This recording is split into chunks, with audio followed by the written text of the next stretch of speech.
रोम रोम भाइयों। तो जय माताजी मित्रों, स्वागत है आपણા નવા બ્લોગની અંદર। અને જોઈ શકો છો આપણે ટપકની નળિયું પાથરેલ છે અને કાલે ઘડીક ચાલુ કરી તો આપણે ટેસ્ટ માટે, અને આજે બીજી પાથરવાની છે આ બદલા ભાગમાં આપણે, એટલે આ બાજુ ચણા પાવાના છે।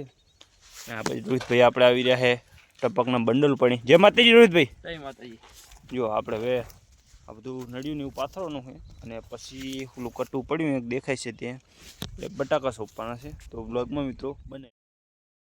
ટપકની નળિયું પાથરી નાખી છે, જોઈ શકો છો।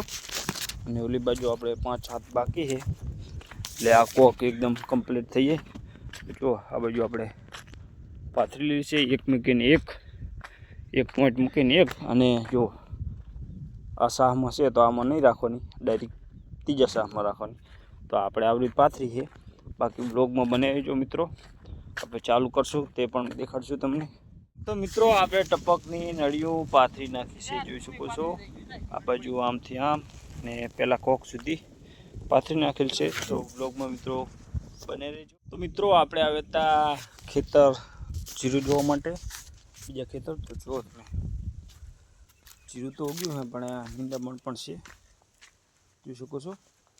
આ રહ્યું આપણું ઘોડા જીરું, જોઈ શકો છો। 2 પાણી પાયા એટલે કમ્પ્લીટ દેખાય છે। બીજું પાણી આપણે અડધામાં પાયેલું જ છે, અને અડધું હવે પાવાનું છે, એટલે થોડો ગેપ પડી ગયો છે 5 દિવસનો, કે હવે 2 દિવસમાં પાવશું આપણે। બાકી જો બ્લોગમાં મિત્રો બને। બપોર પછી આપણે ઘણી મહેનત કરી અને પછી આ બધું ચાલુ કર્યું। જુઓ પાણી અત્યારે નળિયું જઈ દી છે, અને આપણે હરવે નળિયું પીડાવશું એટલે પાણી પહોંચે બધી આપણે ચણામાં પીવાય। બાકી જો અત્યારે તો નળિયું ચાલી છે, અને પછી આપણે ભરાવીએ એટલે ટપક ચાલુ થઈ જાય। તો બ્લોગમાં બને રહો। તો મિત્રો આપણે જો ટપકની નળિયું ચાલુ થઈ ગઈ છે, તમને દેખાતું હશે, બાકી ઝૂમ કરીને બતાવી દઉં, જોઈ શકો છો। જે આપણે આ લીલું થયું કે નહીં એ ટપકનો ભેજ છે। આમાં ટપક પદ્ધતિથી ખેતી આપણે કરીએ તો એમ કહેવાય કે પૂરતો ભેજ મળે, નિંદામણ ઓછું થાય, અને જમીન પણ બગડે નહીં। બાકી તમને બતાવી દઉં તો મિત્રો જોજો, આપણે આ ટીમ્પું પડે કે નહીં એવરેજ ચાલુ રહે, એટલે આ પૂરતો ભેજ આપે। કોઈ પણ પાક હોય આપણે, જેમ કે અળ્યા હોય, ચણા હોય કે એવું બધું હોય, તો આપણે આ નળિયું પાથરી પાણી પાવી શકીએ છીએ।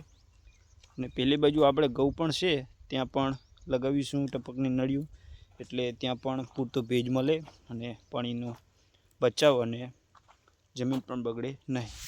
તો જુઓ મિત્રો, તમને દેખાતું હશે ટપ ટપ આપણે પાણી ચાલુ છે, જોઈ શકો છો। અને આપણે કહેવાય ટપક પદ્ધતિ, દેખાતું હશે બને। બાકી લાઈક કરો, કોમેન્ટ કરો અને ચેનલને સબસ્ક્રાઈબ કરો। બ્લોગમાં સાંજના વાગ્યા છે 6, અને આપણે થઈ ગયું 1 કલાક ઉપર। તો જોઈ શકો છો આટલું ભીજાણું છે, અને હજી તો ચણાની આ બાજુ આપણે ભીજાશે એટલે આટલા સુધી આવી જશે, અને આ લાઈનથી આપણે ભીજાશે એટલે ચણાની આ બાજુ આવી જશે, એટલે ચણા આપણે પૂરતો ભેજ મળી રહેશે। એટલે હવે જવાની લાઇટ, એટલે કરશું સવારે ચાલુ, એટલે સવારે આપણે 3 થી 4 કલાક સુધી કરશું, એટલે આ ચણા પી જશે, જોઈ શકો છો।